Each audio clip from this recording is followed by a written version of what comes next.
Your Honor. Counsel? Yes?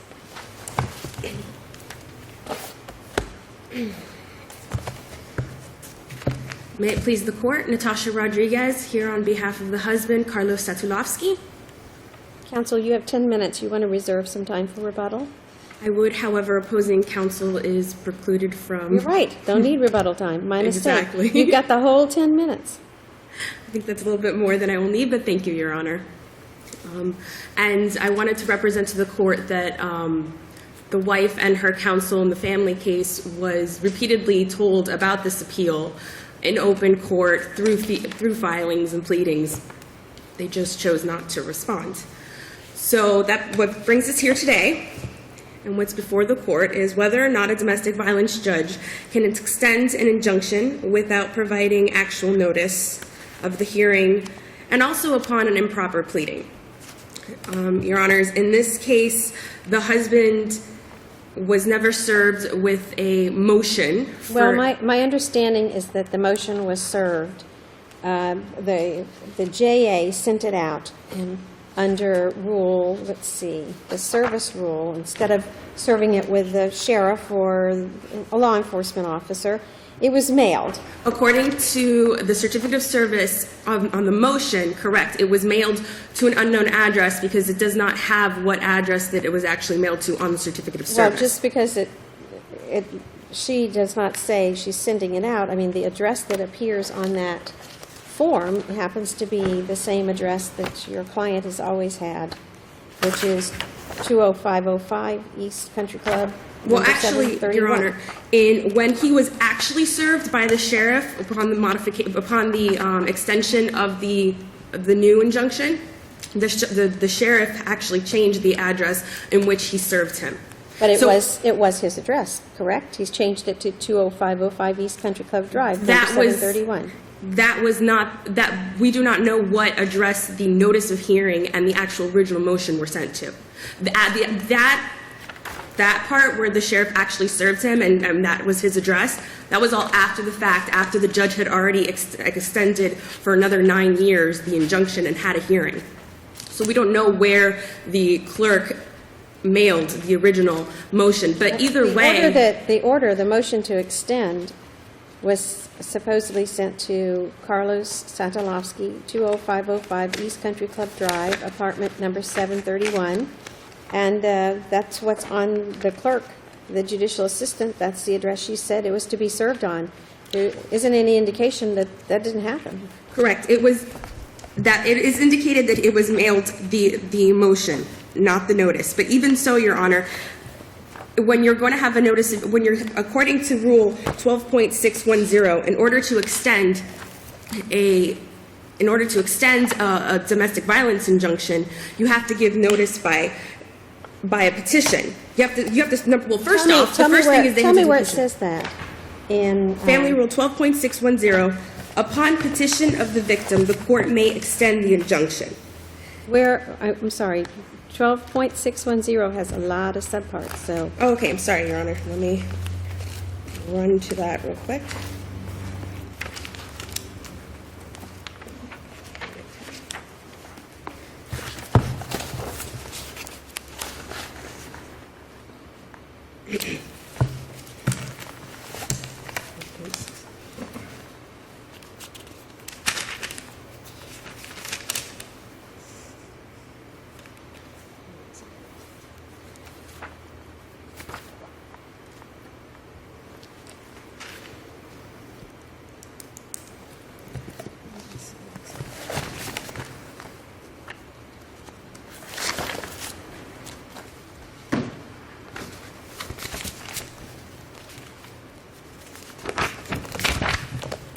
.610 duration, B, permanent injunction.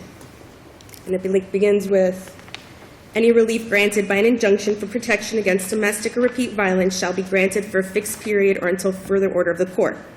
Upon petition of the victim, the court may extend the injunction for successive periods or until further order of the court. Then later on, in that same rule, 12.610B2, the service of petitions, it clearly states that personal service by a law enforcement agency is required. In order to extend, to modify, perhaps there's a different requirement, but for extensions, it clearly states it has to be upon petition of the victim. In this case, there was no petition, which might be why the clerk inadvertently mailed it out instead of having it properly served through the sheriff's office. Now, after the fact, they had a hearing that the husband received no notice for, and they extended this 1 year. Let's pause on that one point. When you say the husband has no notice, how is it that we know that? What is it that is in the record other than counsel's motion? It is my understanding that besides counsel's motion, the judge did hear the facts after the fact, because it's a little strange if you follow procedurally what occurred here. First, they had the final injunction. The wife files this motion to extend. They have a notice of hearing and they extend it. The husband is served with a new injunction, and when he's served, he then goes onto the docket and finds out that there's another May 16th hearing on the same issue, on the motion to extend the petition, the motion to extend the injunction. At that point, he goes, okay, let me attend this hearing with counsel to find out what occurred. That's when he gets there with counsel, he finds out that it's off calendar because it's already moot, because it was already extended permanently, not on a temporary basis. Is there any record evidence as to why it was reset? No, and that's what's strange about it. And the wife's counsel and the wife did not appear. Is there any evidence, for example, that the husband or husband's counsel said to the wife or wife's counsel, whatever the situation may have been, that we didn't get notice, and so maybe there was an attempt to do it a second time to cure the alleged problem? But that's what we would expect, that that's not what occurred, because when the husband's counsel got there for the first time, and the husband... I'm just asking for record. This is a record-based court, as correct. You well know. And there's no evidence. What is on the record what exists in the record to demonstrate why. Well, here's the problem with that. There was a final judgment, correct? There was a final judgment entered on April 21st that was personally served on your client. Correct. Of the extension of the final judgment, yes. Correct. So it's a final judgment, and you've actually appealed from that final judgment, correct? We're appealing the motion to dismiss, correct. Well, there's a problem with that.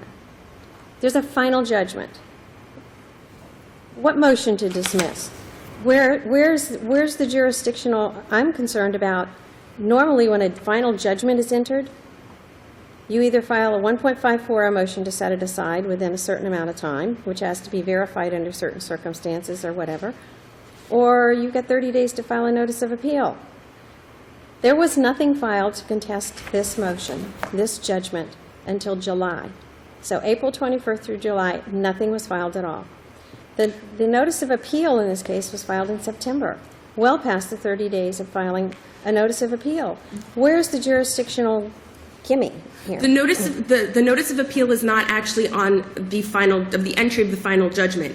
It's on the denial of the motion to dismiss. Okay, but and we understand that and we can see the dates, but bring me back to the point where there is any representation under oath by the husband that he did not receive actual service of the petition or motion to extend. On the record? On the record. Verified? It is not on the record. Okay. It occurred during the hearing that the judge denied And the dismissal. transcript of that is where? There is no transcript. There is no transcript of that. But I'm back to my question. Mm-hmm. There may be many motions that are filed after a final judgment, that people may file after a final judgment. But in order to toll the time for an appeal, they have to be authorized. Understand. And the only thing that's authorized to toll the time, the finality of a final judgment, is a 1.54 motion, and I would imagine in this case it would be a 12.54 motion.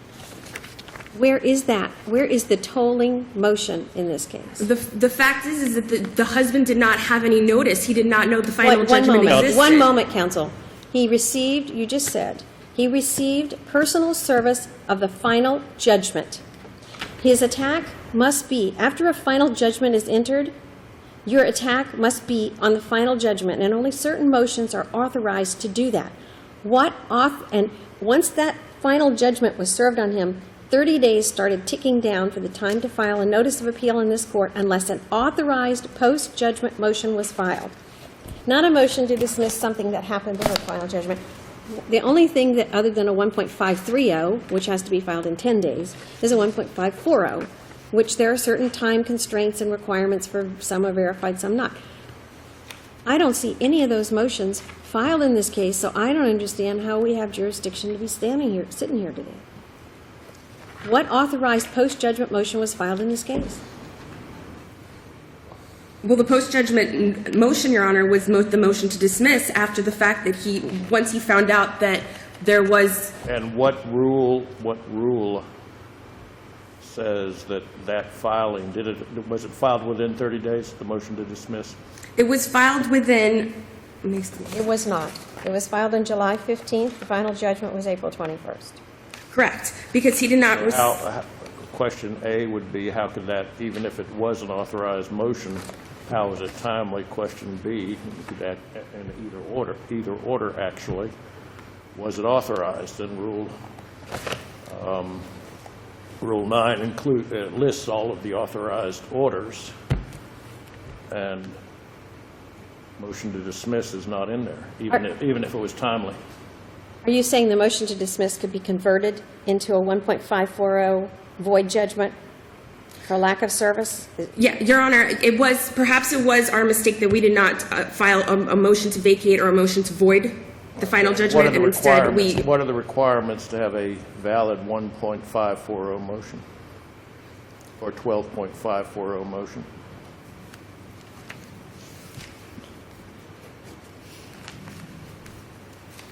I know we're probably asking you things that we did not raise in advance. Is that correct? Excuse me, Your Honor? These issues are coming to you for the first time. Is this correct? Yes, Your Honor. What you can do is look, when you're back at the ranch, you can look at the rule on rendition, when a final judgment is rendition, and what authorized motions may provide additional time. Upon review of this file, when I was preparing to come here, I did notice that one of the issues was the motion to dismiss. It should have been a motion to either vacate or void. With that being said, perhaps we did... Did you, when you noticed that, did you look at 12.540 to see if it was a de facto, was a de facto motion? It appears not. Correct, Your Honor. However, after the fact, we couldn't go to this appellate court. You're going to see some requirements that, if I recall correctly, include a sworn motion, excusable neglect, and a viable defense on the merits to the matter. Something right along that general vicinity. It would be a void judgment. It would be a void judgment one, which I don't think carries a 1 year, and you're within 1 year anyway. Right. But, you know, the motion has a lot of requirements because you're attacking a final judgment and tolling the time. And this appears not to even be a timely appeal.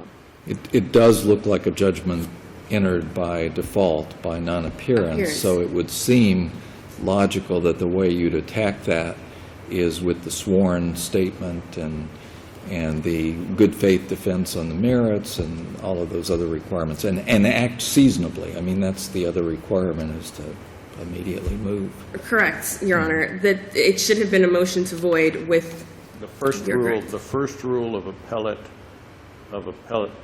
procedure, appellate work, counsel, is jurisdiction. Be sure you have jurisdiction. Correct. However... After that, You can go on to the rest of the and arguments. see what else is left, if anything. Counsel, I think we understand your argument. We thank you for coming here. Thank you, you. Your Honor. We're adjourned.